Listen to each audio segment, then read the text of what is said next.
اعوذ باللہ من الشیطان الرجیم بسم اللہ الرحمن الرحیم السلام علیکم۔ محبت کی لازوال داستان میں پارٹ 2 میں آپ کو خوش آمدید کہتے ہیں اور امید کرتے ہیں کہ آپ سب اللہ کے فضل و کرم سے خیریت سے ہوں گے۔ بھینس کا سن کر ایک آدمی میدان میں اترا۔ یہ جانی کے قریبی گاؤں کا تھا جو کشتی کا شوقین تھا، مگر ابھی اس میدان میں نیا تھا۔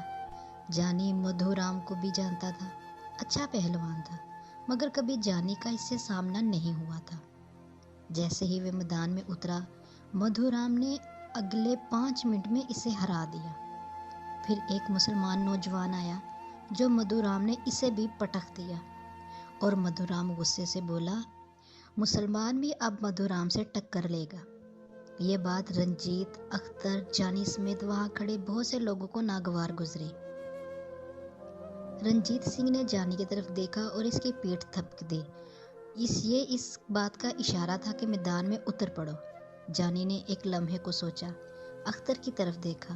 اس کی آنکھوں میں گویا یہی بات تھی کہ اللہ عز و جل کا نام لو اور جاؤ۔ جانی نے اپنی بہن کے سر پر ہاتھ رکھا اور پیار سے پوچھا، سوریا، میں کشتی نہ لڑ لوں؟ سوریا جانتی تھی کہ اس کا بھائی کشتی کھیلتا رہتا ہے، بلکہ سارا گھر جانتا تھا۔ سوریا نے ہاں میں سر ہلایا۔ بھائی آپ ہی جیتو گے، سوریا نے محبت بھرے یقین سے کہا۔ ڈھول والا اعلان کیے جا رہا تھا، کوئی ہے جوان؟ جانی نے اللہ عز و جل کا نام لیا، دونوں مٹی کو ہاتھ لگا کر دونوں کانوں کو لگایا اور اکھاڑے میں اتر آیا۔ مدھو رام نے تکبر سے اسے دیکھا۔ مدھو رام بھی جانی کو جانتا تھا اور یہ بھی کہ کشتی کا شوق رکھتا ہے، مگر اسے یہ توقع نہیں تھی کہ جانی اس کے مقابلے میں آئے گا۔ وہ تو جانی کو بالکل ہی ناکارہ سمجھتا تھا۔ اوہو، چیونٹیوں کے بھی پار نکل آئے، مدھو رام نے ہنس کر طنز کیا۔ جانی خاموش رکھا۔ دیکھنے والوں کی دلچسپی بڑھ گئی تھی، مگر کسی کو یقین نہیں تھا یہ لڑکا مدھو سے جیت جائے گا، ماں سوائے گاموں، اختر، سوریا اور رنجیت کے۔ واہ گرو کرپا کرنا۔ رنجیت نے دونوں ہاتھ جوڑ کر اپنے انداز میں دعا مانگی، اللہ عز و جل کرم کرے گا۔ اختر نے بھی اس سب کو اور خود کو حوصلہ دیا۔ اکھاڑے میں وہ دونوں پنجہ آزمائی کر رہے تھے۔ پھر مدھو نے اچانک ایک داؤ مارا اور جانی اس کے اوپر ہوتا ہوا نیچے گرا، مگر پیٹ کے بل۔ سو نہ ہار ہوئی نہ جیت۔ دیکھنے والے بے سدھ ہو گئے تھے، گویا ڈول والا بھی شاید ڈھول بجانا بھول گیا تھا۔ تقریباً 10 منٹ تک دونوں ایک دوسرے کو گرانے کی سر توڑ کوشش کرتے رہے، اور پھر جانی کا داؤ چل گیا۔ دونوں کھڑے ایک دوسرے کے بازو قابو کرنے کی کوشش کر رہے تھے۔ جانی کے ہاتھ میں اس کا بازو آ گیا۔ قیمتی لمحہ تھا۔ جانی سستی دکھا دیتا تو ناکام پہلوان میں گنا جاتا، مگر جانی نے یہ لمحہ گوایا نہیں۔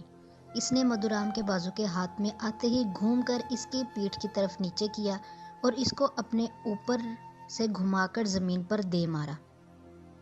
اس سب میں فقط ایک لمحہ لگا۔ مدھو رام چاروں شانے چت پڑا تھا۔ ایک لمحے تک تو کسی کو بھی سمجھ نہیں آئی کہ کیا ہوا، مگر دوسرے ہی لمحے ڈھول پہ تھاپ پڑی اور لوگوں کے تالیاں واہ واہ کے شور میں کان پڑی آواز نہیں سنائی دے رہی تھی۔ اختر اور رنجیت نے جانی کو کندھے پر اٹھا لیا۔ سالے دا غرور توڑ دیتا یار تو۔ رنجیت کا بس نہیں چل رہا تھا کہ جا کر مدھو لال سے یہ کہہ دے، ہون دس۔ اتنے میں ڈھولی نے بھینس انعام کے ساتھ اندان کے مکھیا کی طرف دیکھا، 5 روپے کا اعلان کیا۔ عین اسی لمحے دو دلوں میں جانی کے لیے 2 جذبے بیدار ہوئے۔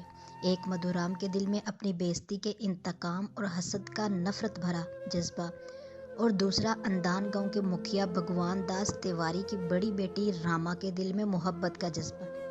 مکھیا بھگوان داس رنجیت اور اختر کے گاؤں کا ہی تھا، اور رام لال تیواری کا بڑا بھائی یعنی مدھو کا تایا تھا۔ بھگوان داس اپنی بیوی اور دونوں بیٹیوں کے ساتھ بیساکھی دیکھنے آیا تھا۔ راما مدھو سے اس کے چال چلن اور کرتوتوں کی وجہ سے ہی نفرت کرتی تھی، اور آج اس نے اپنی طاقت کے گھمنڈ میں جب ایک مسلمان پہلوان کی تحقیر کی تو بدلے میں جانی کے ہاتھوں اس کی ذلت دے کر اسے دلی خوشی، اور عین اسی لمحے وہ اپنا دل ہار بیٹھی۔ جانی خوبصورت تو تھا ہی، اوپر سے اس نے مدھو کو شکست دے کر راما کے دل میں اپنی جگہ بنا لی، اور یہ اور بات تھی کہ جانی کو اس بات کی خبر بھی نہیں تھی۔ کوئی اس پر دل ہار بیٹھا ہے، کسی اجنبی کو اس سے محبت ہو گئی ہے۔ یہ دل کے سودے ہیں، کب کہاں کون دل کو چھو لے کوئی نہیں جانتا۔ کسی معصوم لمحے میں کسی مانوس چہرے سے محبت کی نہیں جاتی، محبت ہو جاتی ہے۔ بس یہی راما کے ساتھ ہوا۔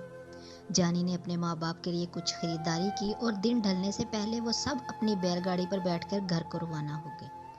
راستے میں اس نے اپنے دوستوں کو ان کے گاؤں اتارا اور آہستہ آہستہ اپنی جنت اپنے گھر کی طرف چل پڑا۔ گھر پہنچتے ہی سوریا بھاگ کر اپنی ماں کے پاس گئی۔ وہ نہیں چاہتی تھی کہ یہ خوشی کی خبر اس سے پہلے کوئی اس کی ماں کو سنائے۔ اس نے جاتے ہی اماں اماں کی صدا لگائی۔ خوشی اس سے چھپائے نہیں چھپ رہی تھی۔ کیا ہوا سوریا پتر؟ اس کی ماں نے کمرے سے نکلتے ہوئے پوچھا۔ خیر تو ہے، سوریا نے تفصیل سے ساری بات بتائی۔ اتنے میں گامو اور جانی بھی گھر میں داخل ہو چکے تھے۔ جانی کی ماں نے خوشی سے جانی کو گلے لگایا اور ڈھیر ساری دعائیں دی۔ اماں بھینس کل اندان گاؤں کے مکھیا کے گھر سے لے آؤں گا، جانی نے اپنی ماں کو آگاہ کیا۔ اس نے اپنے باپ کا پوچھا تو پتا چلا وہ ڈیرے پر گیا ہوا ہے۔ اس نے دودھ لانے کے لیے برتن اٹھایا اور ڈیرے کی طرف چل پڑا۔ اگلے دن حسب معمول اس نے اللہ اکبر کی صدا کے ساتھ ہی چارپائی کو چھوڑا، نماز پڑھ کر دودھ نکالا اور گھر پہنچ گیا۔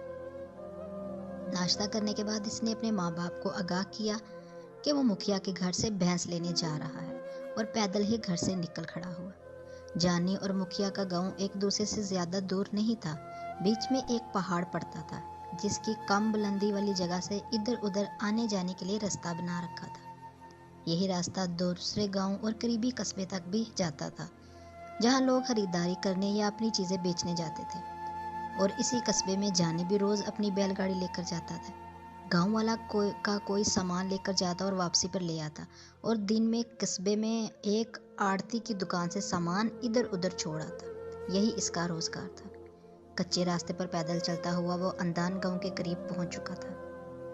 راستے کے بالکل قریب ہی کنواں تھا۔ وہاں سے اس نے کنویں پہ لگی مشک کو کنویں میں ڈال کر پانی نکال کر پیا اور گاؤں کی طرف چل پڑا۔ کنویں سے گاؤں جانے والا راستہ پگڈنڈی نما تھا جو کھیتوں کے بیچ سے گزرتا تھا۔ دونوں طرف کھیت تھے اور وہ ان پر جا رہا تھا۔ راما کی ساری رات بے چینی میں گزری۔ اسے رہ رہ کر وہ سجیلا جوان یاد آ رہا تھا جس نے مدھو کو زمین چاٹنے پر مجبور کر دیا۔ باتوں باتوں میں وہ کئی بار جانی کا ذکر اپنی چھوٹی بہن سیتا سے بھی کر چکی تھی۔ جانی کے دوست اختر کی بہن رضیہ راما کی دوست تھی۔ راما کا ارادہ تھا کہ آج دن میں وہ رضیہ کی طرف جائے اور اسے خریدنے کی کوشش کرے۔ اسے ابھی تک جانی کا نام بھی معلوم نہیں تھا اور نہ اس کے گاؤں کا۔ وہ کسی گاؤں میں رہتا ہے، البتہ اسے میلے میں لوگوں کی زبانی اتنا ضرور پتہ چلا تھا کہ وہ مسلمان ہے، اور اسی لیے وہ اپنی مسلمان سہیلی اختر کی بہن سے ملنے کو بے قرار تھی کہ شاید اس کو پتہ ہو اس کا۔ آج صبح 7 بجے کے قریب اس نے جلدی سے ناشتہ بنایا اور اپنی ماں اور باپ کو دیا۔ خود اس نے اپنی چھوٹی بہن کے ساتھ مل کر ناشتہ کیا۔ برتن دھو کر وہ باہر جانے لگی، پھر نہ جانے کیا اس کے دل میں آیا، وہ گھر میں بنے پوجا پاٹ والے کمرے میں چلی گئی۔ اس کی ماں نے حیرت سے اسے دیکھا اور اپنی پتی بھگوان داس سے مخاطب ہوئی، یہ راما کو آج کیا ہو گیا ہے، پوجا کرنے لگی ہے؟ اس کی بات ماں کی حیرت بجا دی کیونکہ راما کو کبھی بھی پوجا پاٹ سے دلچسپی نہیں تھی۔ کبھی کبھار ماتا پتا کے اصرار پر 2-4 منٹ پوجا والے کمرے میں لگی بھگوان کی مورتی کے سامنے بیٹھ جاتی اور فوراً ہی اٹھ جاتی تھی۔ ان پڑھ تھی اور بچپن سے ماں باپ کو یہی پوجا کرتے دیکھ رہی تھی، پھر بھی نہ جانے کیوں اس کا دل نہیں کرتا تھا وہ مورتی کے سامنے بیٹھ کر عجیب و غریب انداز میں بھجن گائے۔ مگر آج وہ خود پوجا والے کمرے میں گئی تھی تو اس کی ماں کی حیرت بجا تھی۔ راما نے دروازہ بند کیا اور آنکھیں بند کر کے ہاتھ جوڑ کے مورتی کے سامنے بیٹھ گئی۔ ہے بھگوان، اس کی ساری حصے گویا فریادی بن گئی تھی، میں نے آج تک تیری پوجا نہیں کی، میرا دل نہیں کرتا، مگر آج معاملہ ہی دل کا آن پڑا ہے تو اس کو میرے لیے لکھ دے، مجھے ملا دے اسے۔ پھر اس نے ایک عجیب کام کیا، مورتی سے کچھ فاصلے پر آ بیٹھی اور دل کو فقیر بنا کر دل سے صدا دی، اے مسلمانوں کے خدا، میں نے مسلمانوں کو دیکھا ہے، وہ ہر کام تیرے سپرد کر دیتے ہیں، وہ تجھ پہ بہت یقین رکھتے ہیں، میں تجھے نہیں مانتی مگر آج میں تجھ سے بھی مانگ رہی ہوں، اگر تو ہے تو میرے دل کو چین دے دے، اسے مجھے ملا دے، اسے میرا کر دے، مجھ سے اب رہا نہیں جاتا، میرے دل کو حوصلہ دے دے، اسے ملا دے مجھ سے، آج ہی ملا دے، مجھے صبر نہیں ہوتا۔ کچھ دیر وہ یوں ہی یقینی بے یقینی کے سمندر میں غوطہ زن رہی اور پھر اٹھ کر کمرے سے باہر نکل آئی۔ صحن میں آ کر اس نے اپنے باپ سے کہا، پتا جی میں اپنی سکھی رضیہ کے گھر جا رہی ہوں، بیٹا جلدی آ جانا، اس کے پتا نے اجازت دی۔ راما، یہ تجھے آج پوجا پاٹ کی کیا سوجی؟ اس کی ماں حیرت میں ابھی تک برقرار تھی۔ متا بس یوں ہی آج دل کیا۔ راما نے اپنی ماں کے گلے میں باہیں ڈال کر چٹاک سے اس کے گالوں پر بوسہ ثابت کیا۔ چل ہٹ بدتمیز، ماں نے مصنوعی ناراضگی سے کہا اور مسکرا دی۔ اچھا ماتا میں جا رہی ہوں، اس نے کہا اور دروازے کی طرف بڑھی۔ ابھی وہ دروازے سے 2 قدم ہی دور تھی کہ کھٹ کھٹ کی آواز کے ساتھ دروازے پر دستک ہوئی۔ راما دیکھنا کون ہے؟ اس کے پتا نے راما کو دروازے کی طرف جاتا دیکھ کر کہا۔ اس نے دروازہ کھولا اور گویا پتھر کی ہوگی۔ اسے اپنی آنکھوں پہ یقین نہیں آ رہا۔ اسے یقین نہیں ہو رہا تھا کہ دعائیں یوں بھی قبول ہوتی ہیں، معجزے آج بھی ہوتے ہیں۔ اسے یاد آیا ابھی اس نے مسلمانوں کے خدا کو پکار کر کہا تھا کہ اگر تو ہے تو اسے مجھ سے ملا دے، ابھی ملا دے، اور اسے ملا دیا گیا۔ دل کو صبر و قرار بخش دیا گیا۔ اس کے وہ جب سنتا تو یہ نہیں دیکھتا کہ اس کا بندہ کتنا گناہگار ہے اور کون ہے۔ یہ بھگوان داس جی کا گھر ہے۔ جانی اس کے دیکھنے سے پریشان سا ہو گیا۔ جی یہی ہے۔ راما کی سمجھ میں نہیں آ رہا تھا کہ وہ کیا جواب دے۔ میں بلاتی ہوں ان کو۔ خوشی میں اس کے منہ سے الفاظ ٹھیک سے ادا بھی نہیں ہو رہے تھے۔ پتا جی، وہ اپنے باپ کو آوازیں دیتی واپس پلٹی۔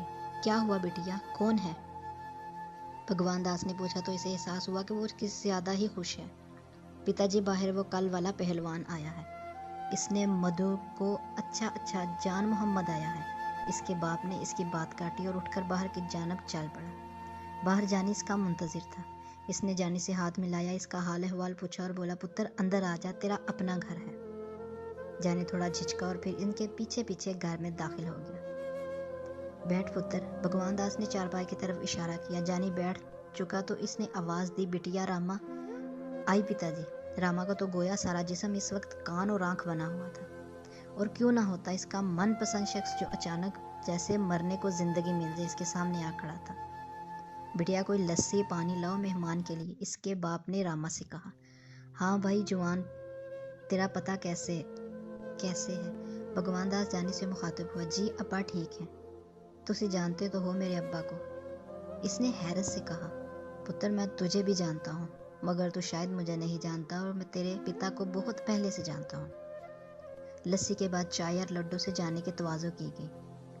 جوان ایک بات تو ہے، کل تو نے بہت اچھی کشتی لڑی۔ بے شک وہ میرا بھتیجا ہے، مگر کھیل میں گھمنڈ اور غصہ نہیں ہوتا، جو مدھو نے کل دکھایا تھا۔ بھگوان داس نے اسے سراہا۔